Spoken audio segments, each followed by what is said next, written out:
저는 베드로후서 3장 11절부터 14절 이 말씀을 좀 묵상하려고 그래요. 거기에는 이 세상의 종말에 대해서 이렇게 나옵니다. 도둑같이 온다. 아무도 모른다는 거죠. 그 다음에 또 하나는 무시무시한 날이다. 무지무지하게 뜨거운 불에 하늘과 땅, 물질 자체가 다 타버리고 완전히 풀어져 버린다. 그러니까 무시무시한 날이죠. 근데 그 얘기를 하면서 자, 마지막 날이 이렇다. 그리고 그 날이 언제 올지 모르는데 예수님의 재림 종말이 없다고 하는 사람들도 있는데 너희가 알아야 될 것은 하나님의 시간과 사람의 시간이 다르다. 하나님께는 사람의 시간으로 1000년이 하루 같고 하루가 1000년 같다. 예수 그리스도께서 약속하신 대로 다시 오시고 세상에 종말이 온다. 그러면서 이제 중요한 얘기를 해요. 자, 그러니까 너희는 우리는 어떻게 살아야 되는 거냐 이 얘기를 합니다. 여기서 무지무지하게 중요한 메시지가 있습니다. 성경에는 재림, 영원한 천국, 근데 무지무지하게 디테일한 천국은 어떤 모습이고 거기서는 어떻게 살고, 물론 요한계시록에는 천국에 대한 모습이 이렇게 저렇게 어느 정도 기록이 되어 있지만 성경에서 종말과 천국에 대한 이야기를 할 때 그 디테일한 것을 보도하는 게 목적이 아닙니다. 그러니까 종말 천국을 얘기하는 목적이 있어요. 자, 이 세상은 끝난다. 영원한 아름다운 나라가 있다. 그러므로 너희가 지금 사는 이 현실에서 어떻게 살아야 되느냐, 요 얘기를 하려는 것이 목적입니다.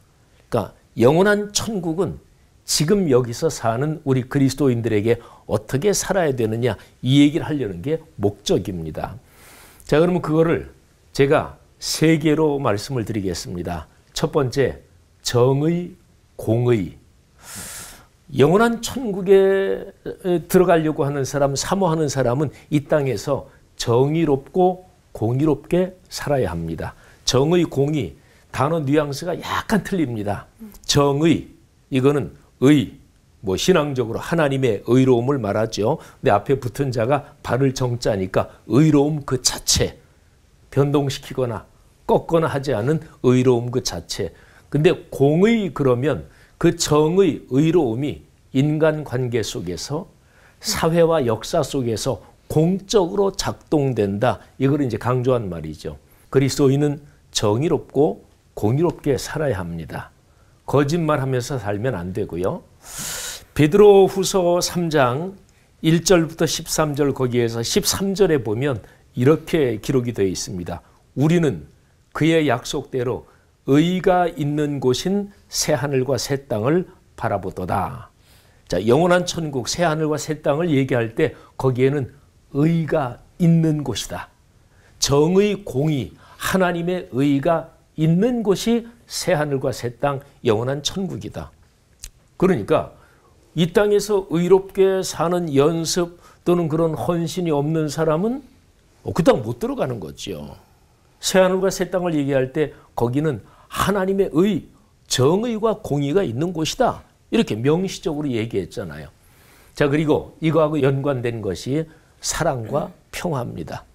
정의, 공의 그러면 좀 엄격하고 무섭잖아요. 근데 정의, 공의는 언제나 하나님의 사랑과 평화와 연결되어 있습니다. 그러니까 정의롭고 공의롭게, 그러나 사랑과 평화를 향하여 그렇게 사는 사람은 베드로 전서 후서, 특별히 베드로 후서의 재림에 대한 그런 가르침에서 신성한 성품에 참여한다. 우리 조금 전에 전 목사님이 설교해 주신 그 핵심 메시지죠. 하나님의 성품에 참여한다.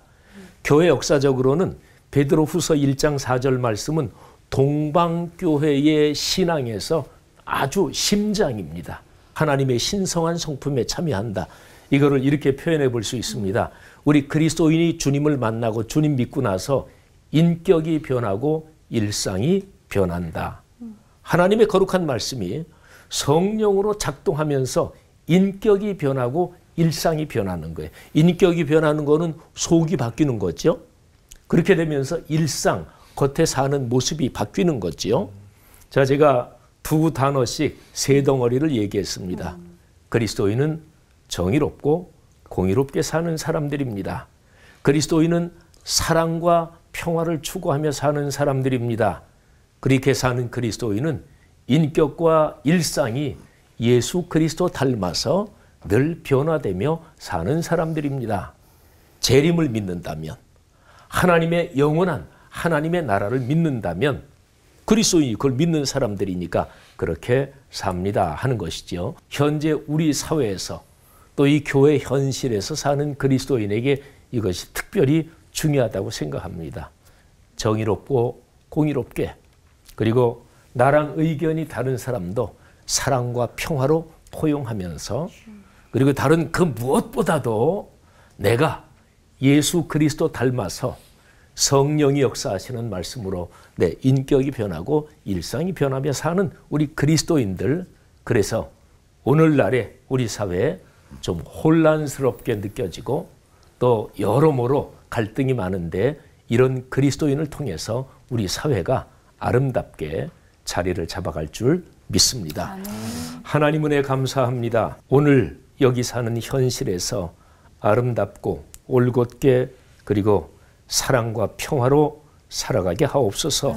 한국 교회 하나님이 그렇게 불쌍히 여기시고 그렇게 축복해 주옵소서.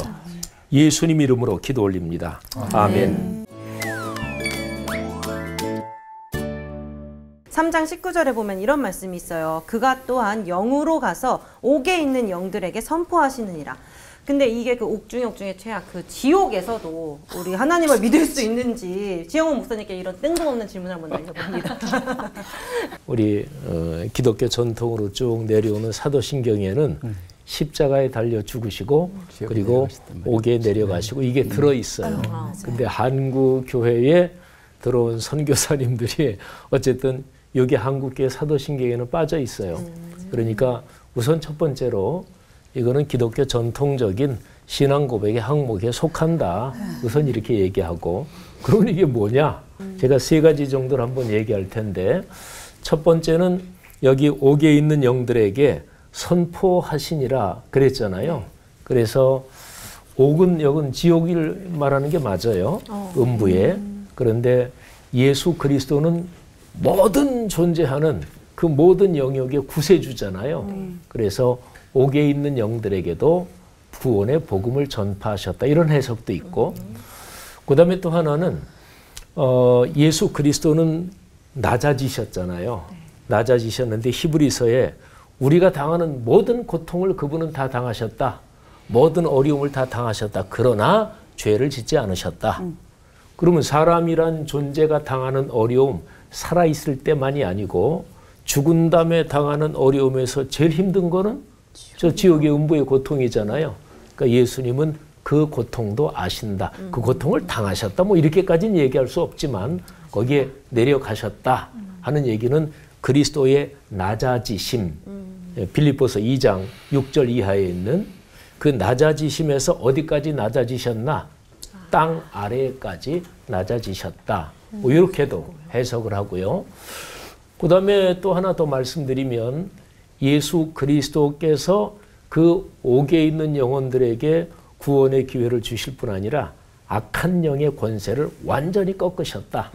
그러니까 쉬운 얘기로 공중 권세 잡은 자, 그러면 악한 영이 하나님의 허용? 뭐 하여튼 그런 걸로 이 세상에서 활동하는데 그걸 공중 권세 잡은 자. 그 공중은 뭐 하늘과 땅 사이 공중을 말해요. 그 당시에 문화권으로. 그런데 이 공중 권세는 뭐 사탄이 완전히 꽉 쥐고 있는 건 아니겠죠. 100%. 근데 저 지옥, 그건 우리가 보통 생각할 때 그쪽이 꽉 쥐고 있는 거. 근데 하나님 예수 그리스도께서 거기까지 가셔서 악한 영의 권세를 완전히 꺾으셨다. 뭐 이렇게도 해석하고. 뭐 몇 가지 메뉴를 드렸으니까 네. 적절하게 좋은 거를. 근데 성경에서 풀기 어려운 구절 중에 하나입니다.